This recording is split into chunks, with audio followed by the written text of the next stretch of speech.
All right, welcome everyone to the inaugural Clubroom Conversation. Great tagline? Yeah. Great tagline. All right. The Clubroom Conversation is a series in which we're going to road trip to multiple clubrooms around our Platinum ecosystem and bring M&A content, thought-provoking ideas, compelling content from the eyes of our Platinum colleagues. We're thrilled to have a standing room only here in the Beverly Hills Clubroom. Today's panelist features 6 strong and well-respected leaders, also women. Mary Ann Sigler, Stephanie Barter, Katherine Sassine, Kerry Douglas, Melanie Harris, and Katie Hallgrave. Now, as we started to think about the theme for today's conversation, we thought about a celebration for Women's History Month and International Women's Day. But as we started to dig in with our panelists and think about the content, we realized that it was much more about Platinum's heritage and who we are as a firm.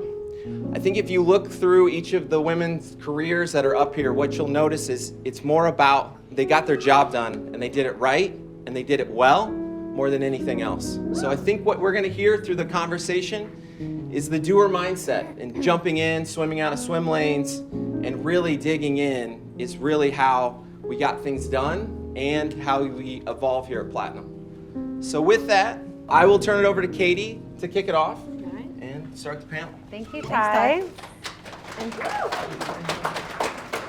Thank you, everyone, for being here. So starting with Mary Ann Sigler, our global CFO. Mary Ann joined Platinum in 2004. And she's not only our CFO, but she does many other projects across accounting, tax, financial reporting, and many strategic projects. She joined us from Ernst & Young, where she started her career in 1980. She made partner in 1987. She had clients that included Lockheed Martin, AOL, TRW, Northrop Grumman, Amgen, Rustic Canyon, the Los Angeles Dodgers, and Platinum Equity and Tom Gores, which is how she came to us. Stephanie Barter is a partner in the M&A Ops group. She joined Platinum in 1996 as part of an acquisition of one of our very first acquisitions. She served in a variety of operations roles, and including Vice President of Customer Service at Foresight. Today, she oversees Platinum's in-house M&A Ops team. This is one of Platinum's key differentiators, and some call it our secret sauce. Katherine Sassine is an executive on our M&A small cap team. She joined us in 2020, a year I'm sure you all remember. She came from another private equity firm. She sits on the small cap team and does deals. She's responsible for the structuring and execution of acquisition and divestiture solutions. She's done deals such as L&R and PGS, and she is semi-famous for taking first place at the Malibu Triathlon in our relay team. And Kerry Douglas, she is Chief of Staff of the Office of the Chairman. I think some of us know her extremely, extremely well, and some of you may not know her at all. So very excited to have her on this panel. She offers a very interesting perspective. She's been with Platinum since 2003.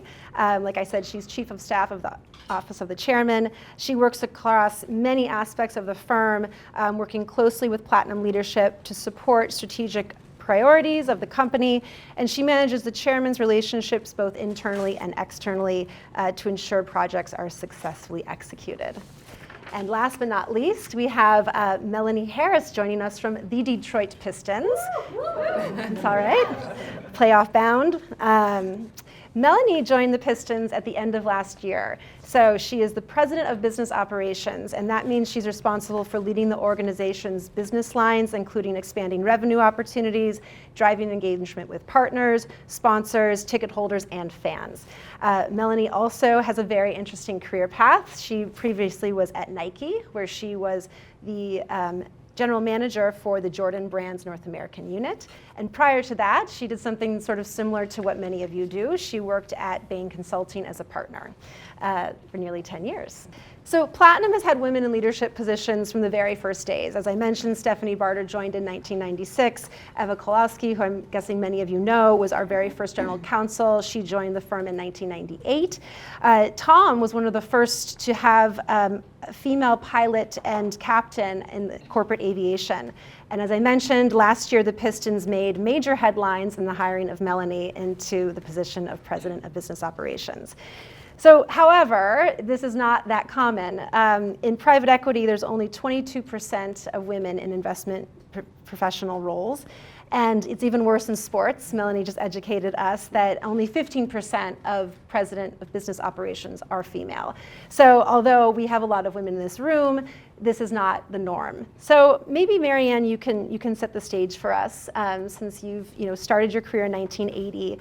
What did that landscape look like? How has it changed for you? And living that landscape, what have you learned that you still draw on today? So clearly that landscape was very, very different, and not probably something I want to spend a lot of time dwelling on. But remember, I started in an environment where all the big social clubs the professionals went to downtown didn't allow me to go in the front door. They obviously recognized my value. They had special doors around the back for me, the California Club did, and the Jonathan, well, they let me go in the front door. They had a special elevator that was just for me. I wanted to be successful. I had put my time and money into an education. I had chosen my career. I wanted to succeed. So for me, I figured out ways to get around it. I decided, instead of just saying I won't go, change your meeting to somewhere else, I'll go to the clubs, I'll go up there, and I'll figure out a way to make myself successful. I learned to play golf. I don't like the sport, but I played it because I wasn't going to be left out. I was determined that I had a plan, I had goals, I had objectives, and so I looked at all those things in my life and I said, there are blockades people put up, but I'm determined to get past them, and I just found ways to get around them. That was how I kind of coped with it all. But I still find that anytime there's a block that's there, it taught me something as to there's another way. If I can't go this way, I'll find another way to get there, because nobody will keep me from getting where I want to go. As we prepared for our discussion today and I heard some of Mary Ann's stories, I reflected on the fact that I'm a few years younger than you, not that many, but a few. And in that gap between us, the work environment changed a little, but not in totality. I mean, I still remember in my early days at Foresight and a little right before there, I still had customers who would say, "I'm surprised your husband lets you travel." I mean, there was still a point where what we did was unusual, but it was nothing like, I think, where you started. Yet, I found myself often, and sometimes always, the only female in a room, and as we joke, I started here very young, sometimes the youngest person in the room. You had to be brave, and you had to be fearless, and one of the things that I think I spent a lot of time reflecting on was not to look for external validation from others. I had to trust myself, and I had to know that I was good enough, and I deserved to be in this room. Our organization clearly signaled that that was right and that was true. And I always found that if I worked hard enough and I pushed far enough, I got access to the next place and to the next situation, which was wonderful. But you had to know that you had to put energy and effort into it in order to be accepted in a room. Not here, not with our group, not with our team, but we'd be out in bankers' meetings, and it was a very strange period to be the only person in the room. Yeah, so let's talk a little bit about Tom and Platinum and how we are different, because I think we have been different. We've had women, like I mentioned, in leadership positions from the very first days, and this was not the way, and I think now you have more conversation around how there's value in that, but in 1996, 1995, there wasn't that conversation. So why do you think that is? And Mary Ann, I'll start with you. Why do you think Platinum's been different in that way? Well, I guess when I looked at that, as far as people in the room, and asked, why wouldn't I be in the room, right? I worked hard. I was accomplished. I put a lot of effort, as Stephanie says. You put forth. You figure that you have to demonstrate that you can do it as well or better than other people. And Platinum has always looked to excel. And so, I kind of turned that around to say, why wouldn't women be there? Yep. Because they're as capable of doing it as anyone else. And I think with my situation, Tom he saw me for 4 years. I was his service provider for the company and for several executives here and for Tom. And he had the opportunity to see what I did, so he pretty much knew what my strengths were. And so it seemed to me to be absolutely totally logical for me to be here. And Kerry, do you want to speak to that a bit? Like, you've seen it from all sorts of different angles and over also a long period of time. Why do you think Platinum has been sort of different than some of our peers in that way? I mean, my experience is different in the sense that I actually met Tom outside of Platinum, and our interactions were very much a place where I had a lot of time to kind of listen and learn, and in all different facets of his life, whether it was his business or his personal life. I learned a lot, and then as our experience turned out, he needed some help and asked me if I would come and help him in his office. And my immediate reaction is I'm kind of one of those people, I'm kind of up for anything. So I absolutely jumped at the chance, and I thought it would be an interim thing. And 20-something years later, here I am. But I really had no idea what I was walking into. I believe that Tom just saw in me every time when we were together, he saw my skill set. He saw, I think, that I listened. I would fill space when necessary in whatever way that would be. And I think he noticed that and just kind of was willing to take a chance. Hey, come help me. I came in and I had to navigate a lot. I really did. I came into an office. I hadn't really worked in an office before. And thankfully, I knew a lot of people that I had met along the way, and I would go ask for help. I would always just kind of really keep my ears open, listen, and try to be a couple of steps ahead, and that just continued to allow me to grow. I think that all of the leadership here at Platinum stems from what Tom has built, and who he is as an individual really just defines Platinum in the culture. And I think he truly is a person who just looks at people, notices skill sets, allows people to show what they have, and you just kind of can carve your path. And Stephanie, I mean, you see our portfolio, you see, how we have women in positions of leadership. Is there a reason you think that Platinum is especially sort of welcoming to women? I don't think it's something specific to Platinum. I think it's the recognition that as an organization, we have a very broad portfolio. We produce products and services in every country almost in the world. We are an industry agnostic private equity organization, which means that we look at a lot of different businesses, and you need different talents, different backgrounds, different perspectives in order to make good assessments in transactions, to have a different perspective. So I don't think it was by intention that we ended up with an organization that had a certain number of women. I think it was, to Kerry's point, it was a recognition of talent, and then an acknowledgement that it takes a village. It takes all kinds to ultimately do what we do. Melanie, from your perspective at the Pistons, and being not new but newer, what's your sort of take on how Tom and Platinum and the Pistons approach, who is in what seat? Yeah, so I am new. I started on the first day of preseason training camp, so this is my first season, first time with the Pistons, and not only new to the Pistons, I'm new to being a basketball executive. As you mentioned, my career had sport adjacencies, including the fact that I was a competitive athlete for most of my life. But what I think Tom saw in me, and with his vision on resetting leadership across the Pistons, was what Mary Ann touched on. Skill set, goal orientation, tenacity, agility, creativity, perseverance, all of those things which are common threads through what I'm hearing this whole panel speak about in terms of career, and actually analyzing assets, thinking about how to do a turnaround, those types of things. So that vision and that ability to see a skill set and an opportunity in a person, to me, is game changing. And for me, that was apparent from my very first conversation with Tom. So to sort of go deeper into this and talk about, who does succeed in sort of platinum and the broader universe. Kerry, you like Mary Ann, you have a very unique perspective where you're deep into platinum, but you see sort of the broader organization as well. You've seen people succeed, you've seen some people fail.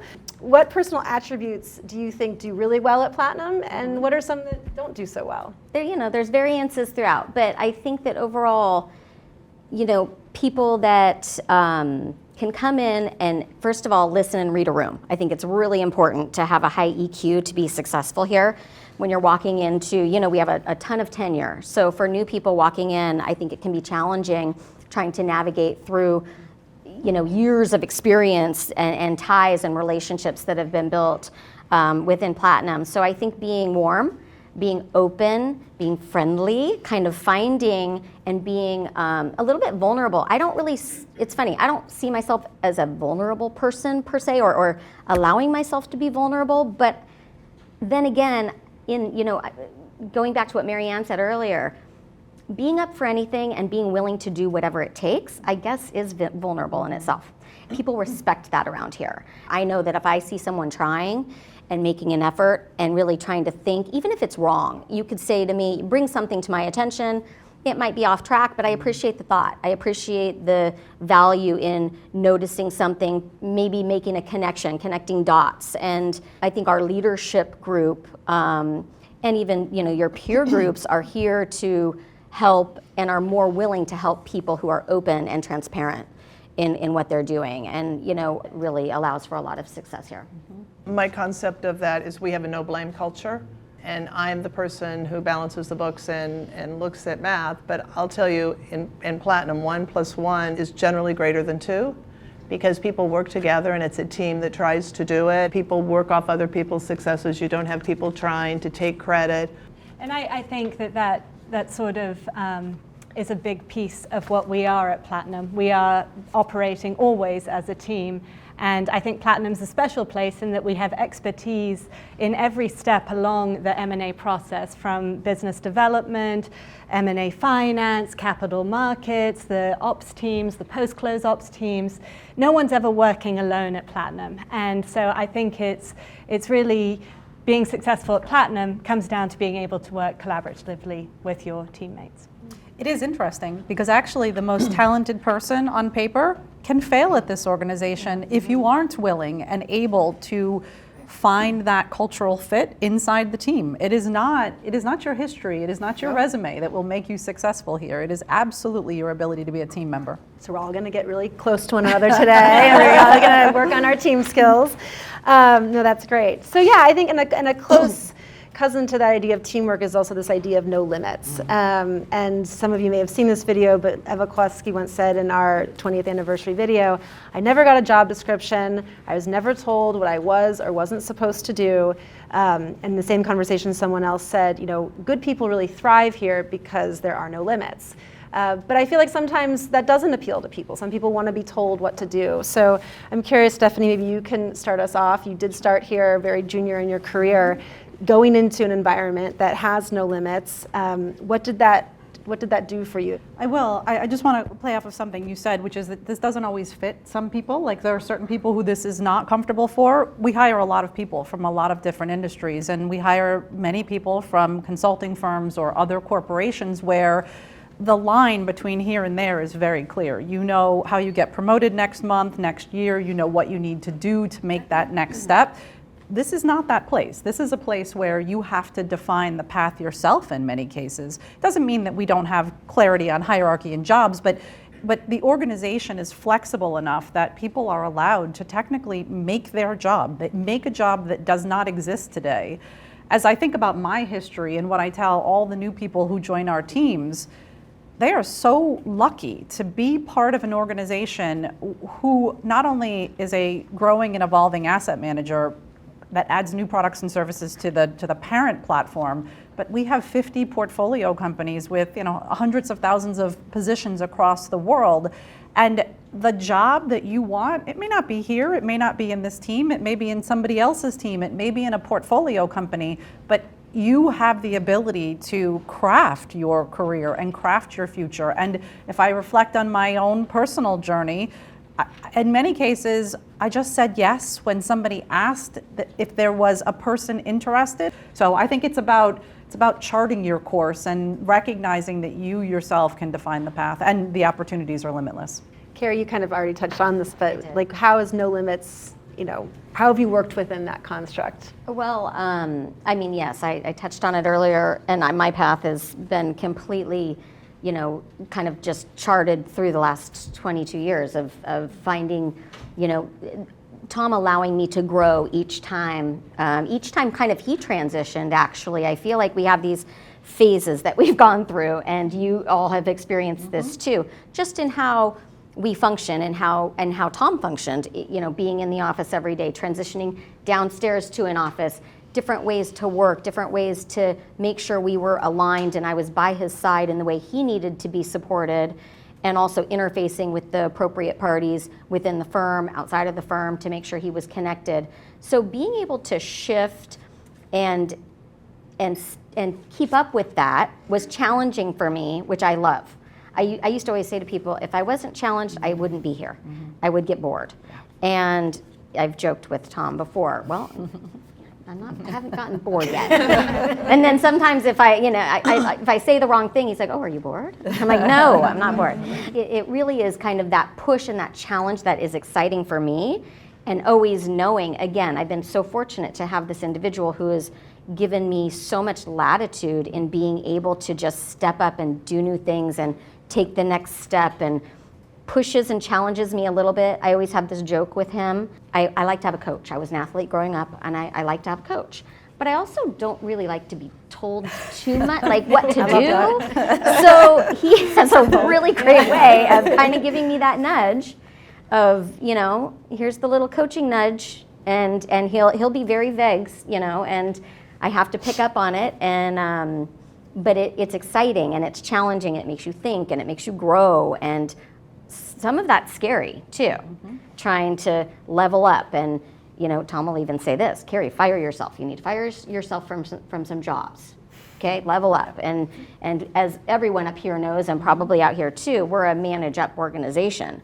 So if you're not thinking up here, you're probably pulling someone down, or maybe the person or individual or team in that, for that matter.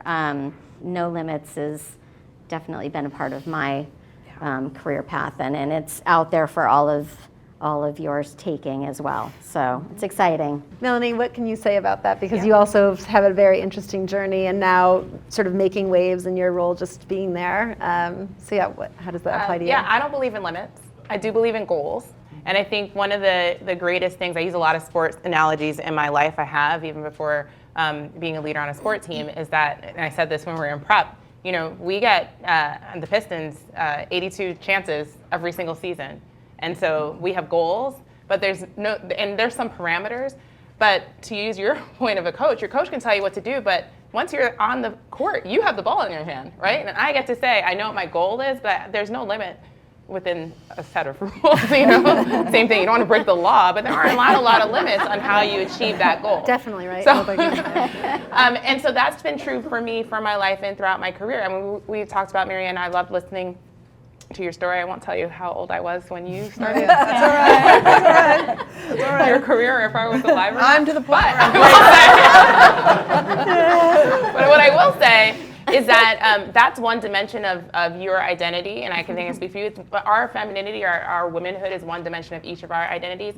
I've been in lots of places where people might look at me and assume they could put me in a box and there's some limit to what I can do. And so No Limits has been a credo to me, and it's why I think I'm so excited to be part of this family since I was born, because I had to say, I'm not going to take your limits, world. I'm going to set a goal and I'm going to go after it. And I might have to forge my own path, almost certainly have to forge my own path. But if I can stay competent and confident, then why should there be a limit? And so part of that competence is internal or individual. Part of that is identifying the people who can take up some of the slack, particularly as you get more senior.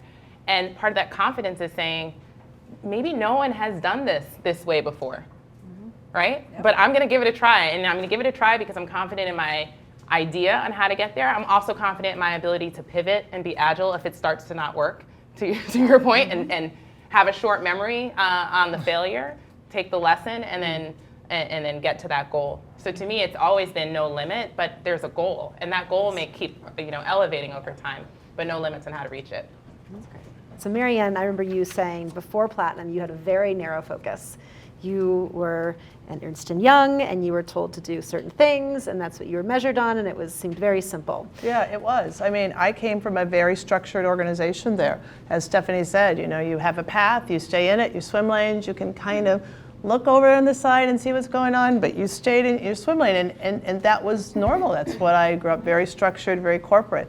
When I came here, it was a culture change for me, right?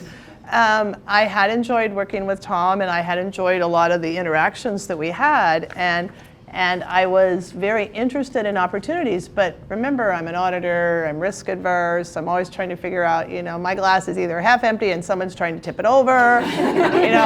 That's the view that I bring to it all. And so it was a very different environment for me to come here. Platinum gives opportunities for people to do so many different things. The first couple of projects that he asked me to do were like, I'm like, are you sure? I don't know anything about that. He says, you'll figure it out. And whether that was confidence or a challenge to me or a little bit of both, I thought, well, maybe I can. And if he thinks I can, maybe I can. And then maybe I can't, but then maybe I can. And it's that type of encouragement where people give you and kind of push you out there, outside your comfort zone, outside this, that you will tend to rise to that occasion. I look at so many opportunities and so many things that I had the opportunity to do that I would have missed out on. Had Tom not taken the chance on me, and had I not taken the chance on myself, that I could really do it. And it's been very fulfilling to me, and I am still working at it. Stephanie, I'm curious why you think you've been given many opportunities, why you think you've been given those opportunities. I never want to assume that life is easy or there's some magic behind it, but I am conscious of the fact that timing and luck play a lot in people's journeys. I mean, I do think the crossing of paths in 1996 was sort of a fluke, and if that hadn't happened, I'm not exactly sure where my trajectory would take me. I'm sure it would still be in a big, challenging job because that's just kind of who I am, but I'm also conscious of the fact that while timing and luck played a part here, at the end of the day, I invested in myself. I mean, if I think about what I did in my spare time when maybe everybody else was off doing something else, I read, I learned, I challenged myself to try to understand when I didn't know something, how did I figure it out? Guess what? I was the person pulling the book out at night, reading topics that I perhaps hadn't had schooling or experience in.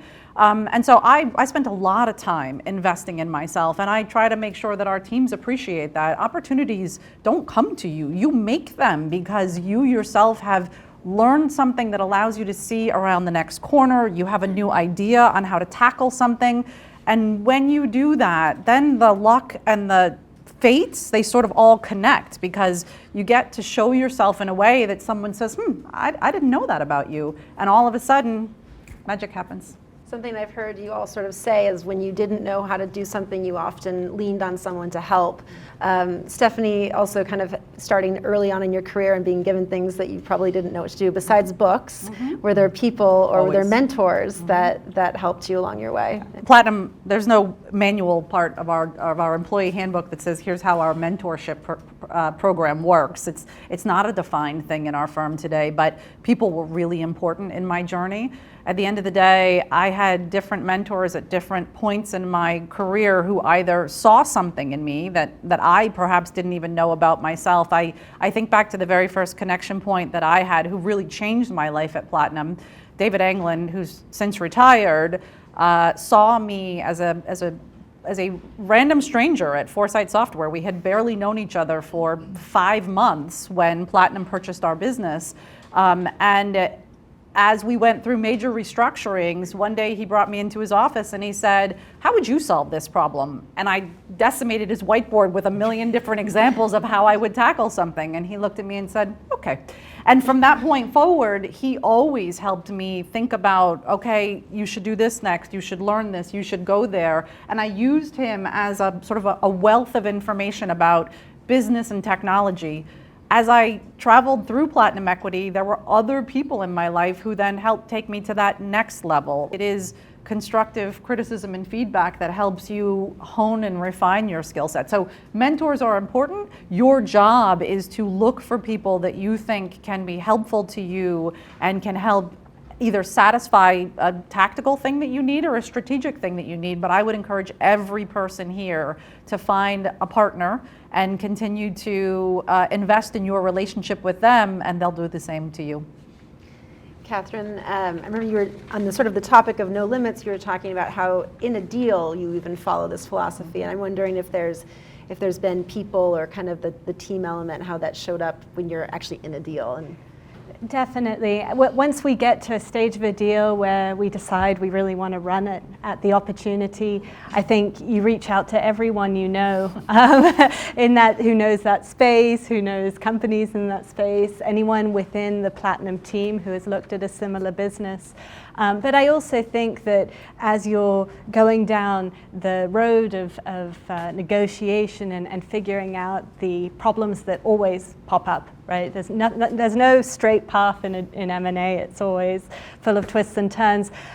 There are absolutely people that I turn to figure out, okay, well, what would make sense here, or have you seen this problem before? And having those mentors in my life has been very meaningful.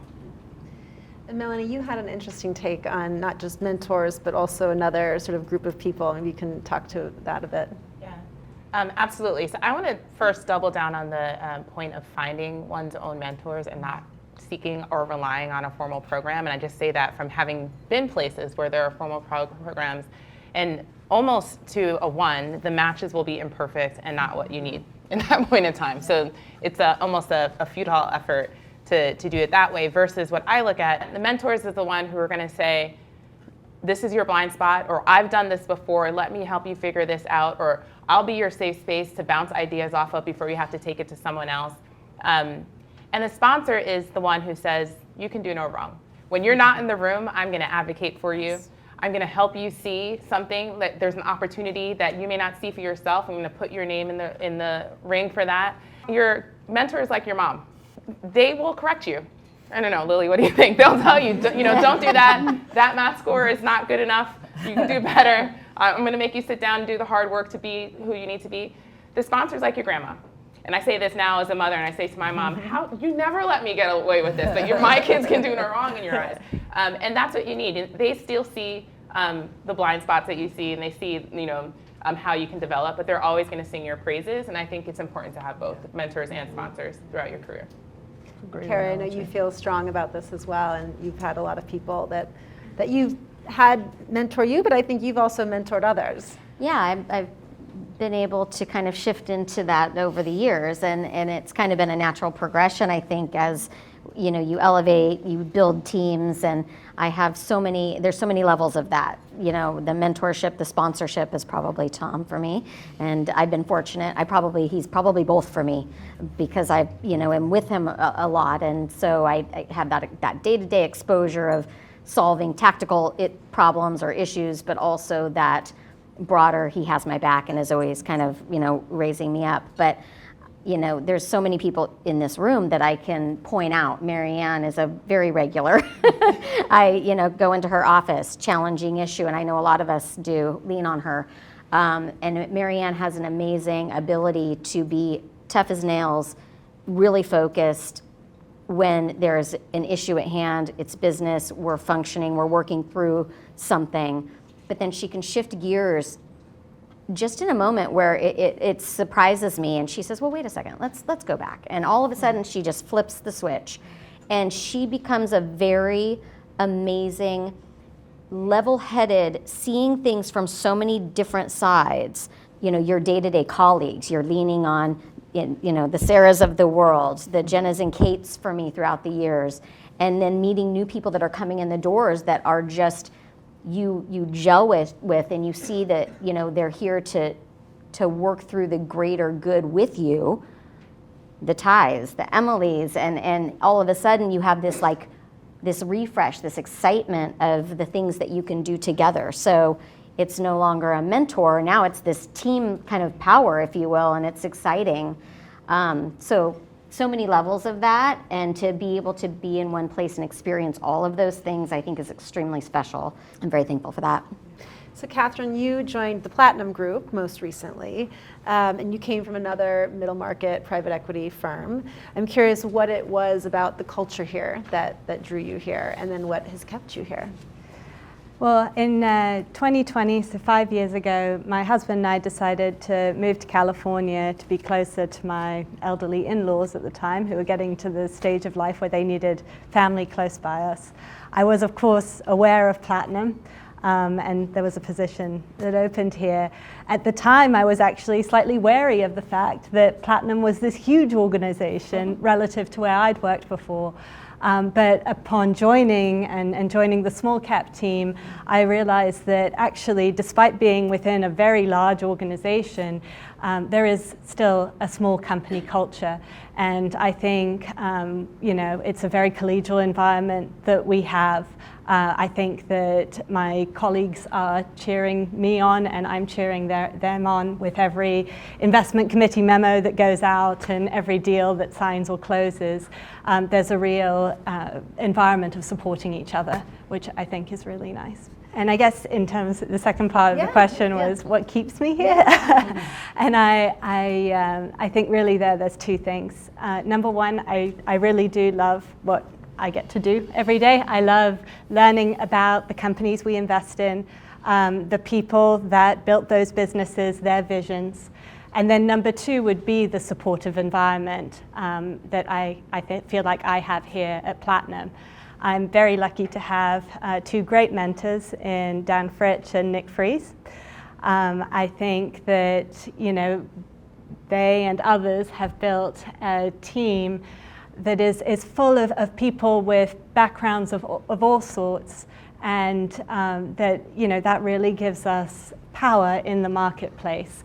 Ultimately, we are investing money for our LPs, and we need to make really solid decisions on that. And so having the opportunity to get all these different viewpoints from across our teams is incredibly valuable, and it makes us stronger in what we do. Within small cap in particular, I think it's been fantastic to see that we've also hired more women while always adhering to Platinum's mantra of we are first and foremost meritocracy. M&A has always been an area where it's hard to find women, and yet today in small cap, 2 of the 6 day-to-day deal leads are women. I think that now when we go to management presentations, it's quite often that half of the team are women, which is somewhat unusual in private equity. And perhaps most of all, in 2024, I was one of 3 first-time mums in the small cap team, and so even that it just speaks to, we're always going to want the best people in the roles, but those people should come from and often do come from very different backgrounds, and that variety of experiences is what empowers us. So we've talked a lot about sports on this panel, and we are sort of to bring it to an end. In sports, when you get to those top levels of performance, it can be very hard. You hear top athletes talk about how much they sacrifice and how difficult it is, and they get a bad call and you still have to go on. And I think there's a lot of parallels to sports and business. And it sounds like we all have some sort of experience competing at some level. When things have gotten hard for you on your journey, where have you drawn from, and how have you continued on the path? Because I think all of you would have many other opportunities to go find something, but you've stuck with it. You've stuck with Platinum. You've stuck with finance or sports or whatever it is. What have you drawn from to stay the course? Mary Ann, I'll start with you. Well, I think if I'm dealing with something that's difficult, what I try and do is, if I can't look at it in its totality and deal with it, I just start breaking it down and breaking it down and breaking it down and breaking it down and breaking it down. And go to the adage of you can eat an elephant, but you have to do it like one bite at a time.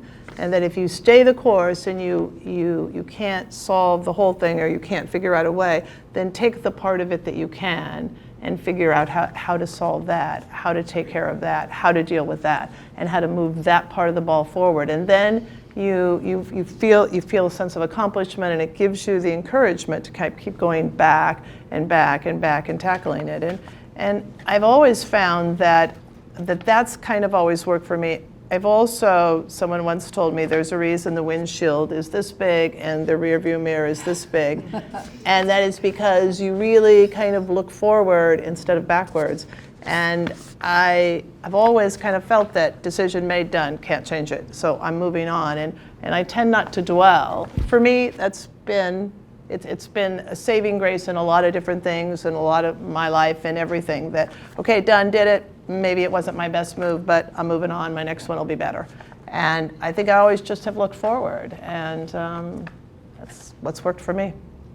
Stephanie?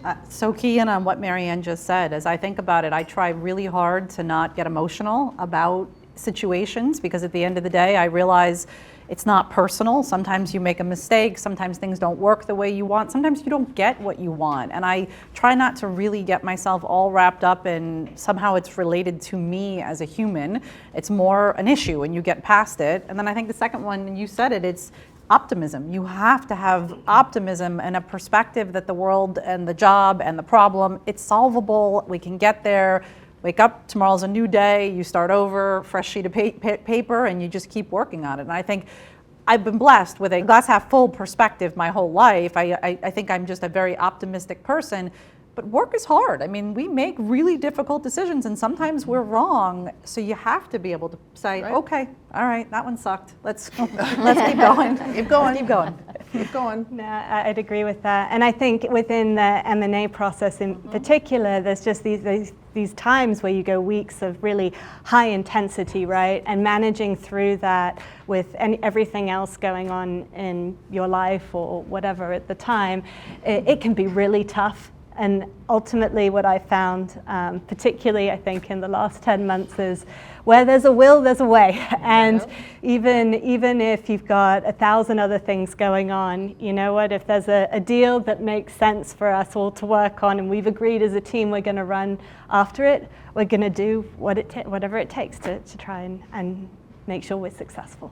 I do think it kind of goes back to those words of being a little kid and hearing my dad say, you can do anything you set your mind to. And it's true when you really break it down, like Mary Ann said, you break it down, and if you simplify it, I have always had that belief. You can do anything you set your mind to.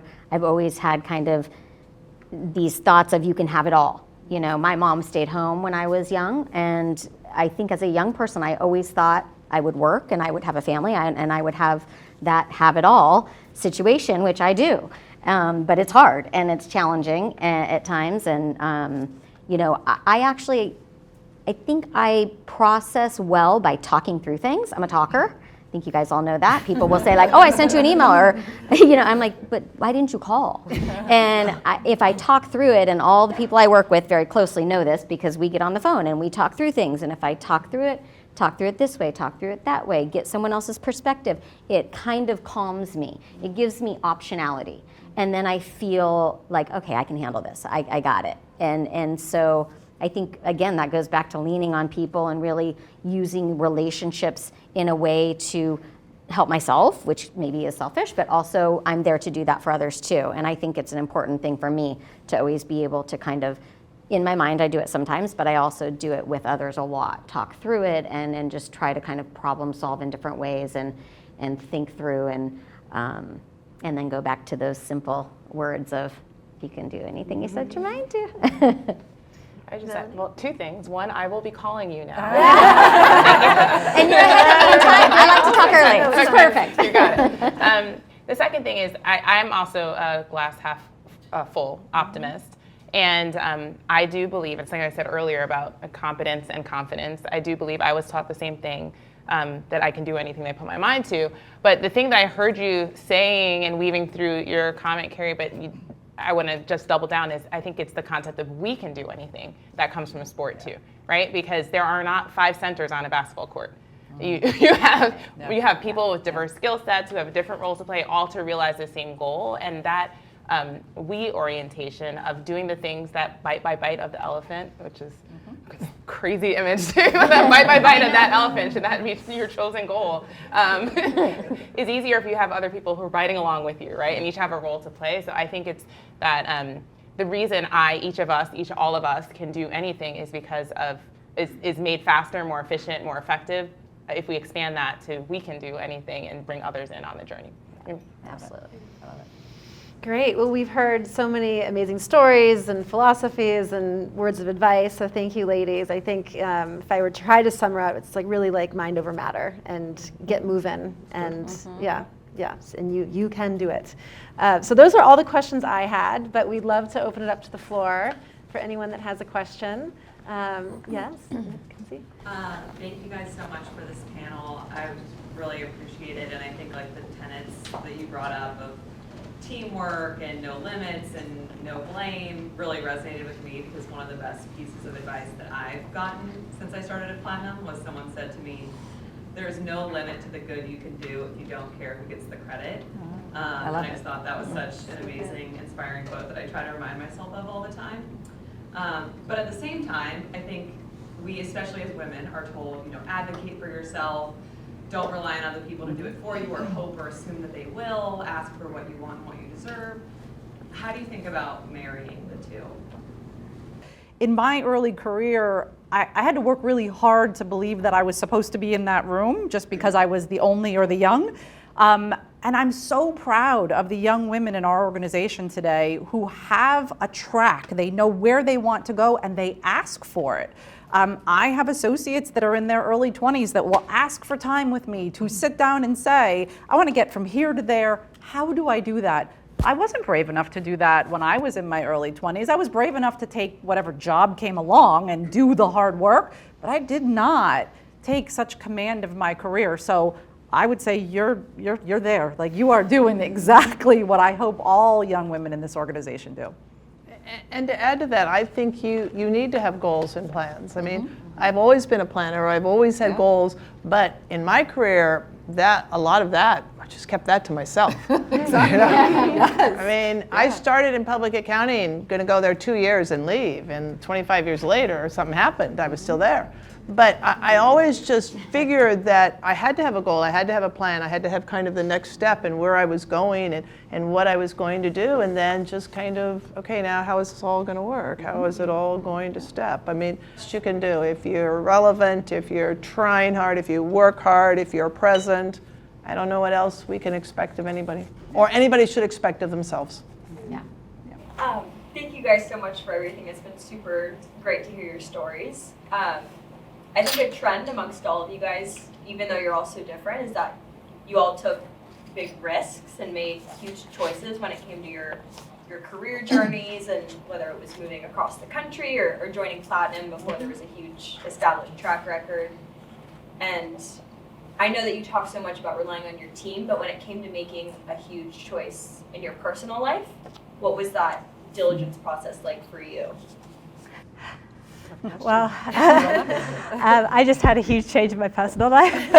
His name is George. He's about 10 months old. And honestly, I was very worried, because I thought, well, I'm already so busy.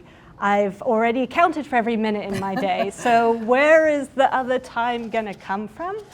And I think, honestly, at the end of the day, you know what's important to you, and at the end of the day, you're not going to let one ball drop that's really important to you. But if you also have, you've got to think about the longer term, the goals on the longer term as well. And so for me, I love being a mum, but I absolutely love my job as well, right? And so to me, it was really figuring out a situation with the backing of the team, because God knows I absolutely couldn't have done it without that, right? But to find a way to make sure I'm there for as much of the important moments as I can for my son. That is always going to be incredibly important to me, but that I was also still getting to pursue my own career dream as well. And honestly, sometimes it takes really fine tuning, right? Like where I used to have every minute planned out, now I have every second planned out, right? And I have to coordinate, travel schedules with my husband because he also travels for work and someone has to be home. And so there's a lot of like managing around for that sort of thing. But I think at the end of the day, if you love what you're doing, both professionally and at home, you will find a way to make it work. And no two paths will look the same either. I think what worked for me won't necessarily work for the next person. It's just every family is different, every career is different. But I think that's how I would answer that. I could share two concepts that have been important to me. One is, and this is a personal choice, I just don't believe in regret. So since I've been a working professional and throughout the course of becoming a wife and a mother of two, I've lived in New York where I was born, I've lived in Johannesburg, South Africa, I've lived in Portland, Oregon, and now Detroit, Michigan. And those are all decisions that I made with my family on taking opportunities that allowed me to achieve goals that I wanted to achieve. And I realized that each of them along the way held some risk, but maybe it goes back to the optimism in me. I'm like, well, I would only regret the things that I didn't do. I only regret the things that I haven't tried. So I'm just gonna, if I believe it's the good opportunity, I'm gonna try it. The other thing I was saying, I promise not everything I say has to do with balls or sports, but there is a concept of which many may have heard of a rubber ball and a glass ball. Right, yeah. Right? And so for those who are not familiar with that, I'll just briefly say, I found as you get more mature in your career and your life, your capacity does increase. But there's some things that you have to describe and define in your life as glass balls. I will never let this drop, because if it drops, it will break and it is impossible to recover. And that might be like, I was taking calls, I was still at Bain, I was taking client calls on the morning of my wedding. And and I realized, thankfully to my mom, she's like, you've got to stop. This is an important time. You will never get this back. That is a ball that might drop. There's someone else who can take it. And so there are some moments where you say, I have to handle this. I have to hold it sacred. That's a glass ball. I'm not going to drop it. Yep. And that might be as those balls become more plentiful, that I'm not going to drop it, but I'm going to hand it to someone else who can protect this glass ball when I can't. There are those rubber balls where you're like, it might drop. I might make a decision to miss, one of my kids' games or something like that. And that's a ball that's going to feel really meaningful to that young child. I have two of them in that moment. But I believe that they will recover. They'll have their dad at the game. They'll have, I'll call them before and after the game. And it's going to feel painful. I will feel that ball drop. But I know it'll bounce back. And that kid may be stronger because of that. They get to see their mom go out and be a boss and, that kind of thing. But I think there's that concept too, that people talk about juggling and all of that. I think it's just identifying the things in your life that are glass balls or rubber balls and figuring out how to protect them both. So to take that, I've always looked at the glass and the rubber, and I've taken the glass balls and I've expanded it as there's 3 types of glass balls. There's the glass that I can buy at Target when I drop. Yep. Okay. I can buy another glass. There's the Baccarat glass that when I drop it, it's like, damn, that's expensive. And then there's the absolute unique one that my grandmother gave me. That's one of a kind, and I'm not dropping that ball. I mean, I will be on the floor grabbing that ball. And I think even in situations, you just have to accept that there are things that will work and will not work. And you just have to try and figure it out. I mean, I made a decision and got wrapped up in it that I love baseball. I went to every one of my kids' Little League games and I kept score. And each Little League game that my child played in, for some of them for 6 or 7 years, they have a scorekeeper. They can go back and see that home run. They can go back and see where they hit the ball. And that was my gift to them. And so you have to find something that you're proud of. And again, you can, first of all, you're never going to know. There's no way to do it, thank goodness. Now, God help me if AI does this, Stephanie. But I won't be around to see it. But you cannot start. You can't, because you can't run parallel paths. So you'll never know. And if you let your mind tell you, oh, what if I could have, or what I missed, or this and that, you're hurting yourself. just, you can't go back and don't look back. It's just, life is every step forward and just keep on moving.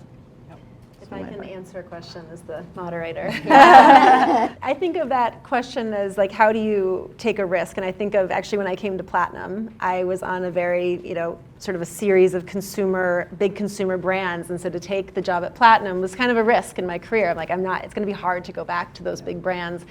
And in this case, and I think also in many cases when you're thinking about moving jobs or moving groups or going on to a new project, think about who you're going to be surrounded by. Who are the people? And for me, when I came to Platinum, I was like, these are my people. And I think you often have that, you can also ask yourself that question when you're thinking about taking a risk. And it's like, if that project, you're gonna get exposure to people that you're interested in, or if you're going to be working on a great team, or you like the culture of this new company, but Madison, you're never gonna leave. So I think you can look at that and help to judge, is this risk worth it? Because I think people are, and so much of what we've heard today is who you surround yourself is really a really important part of life, and success. Yes? So prior to coming to Platinum, I had a position where I did work my way up in the company, and I felt that I did it in an healthy way because I was just taking on everything. And I got to where I wanted to be, but I felt that my mental health took a toll. So simple decisions or simple things that I could do like this turned into I was making the wrong decision. So I'm happy it got me here, and I'm in a place where I feel that's not gonna happen. But have you ever went through that in your career where you maybe took too much on and had to set boundaries, and how did you navigate not getting burnout in those situations? One of my mentors told me, and I think you hit this, Kerry, in something you said, day one, your first job is to work yourself out of a job every day. Every single day, you should be trying to figure out how to work yourself out of that job. And that means that you're building teams, that you're delegating, that you're saying no to things, that you're working in a situation so that you are not irreplaceable, because that is actually what opens the next door. The minute that there is someone else who can pick up something that you did yesterday that you were really important and critical to, that's an opening for you. So for me, it's just second nature. It's always, how do I make sure that I am not an important person in this room at this moment, and that everybody else around me is able to do what needs to be done with or without me. I mean, I'd like to think that I'm somewhere important in the ecosystem, but really I do focus on, how do I make sure I've worked myself out of a job?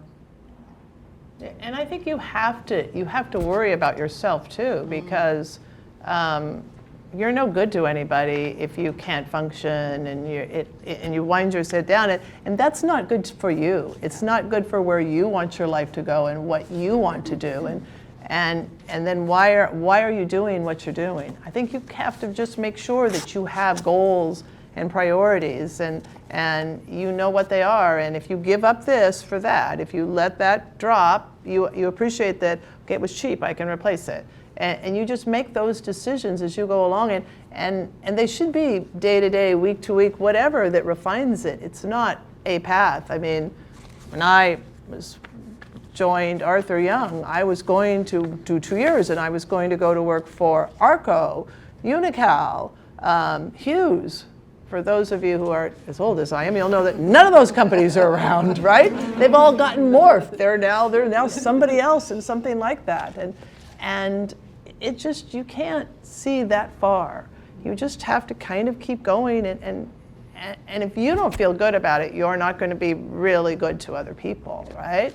You have to, at the end of the day, I mean, overloading yourself, one, doesn't necessarily get you a good product, and I think that this is the perfect place, because there are people, you ask for help, and there are people who will jump in. People will jump in cross platforms. Where I was before, we were in swim lanes, and yeah, you need help, Mary? Not my swim lane. But here, there's different swim lanes. People will step in to help you. I mean, and I think that's what makes this a very, very special place. Well, thank you, everyone. Thank you.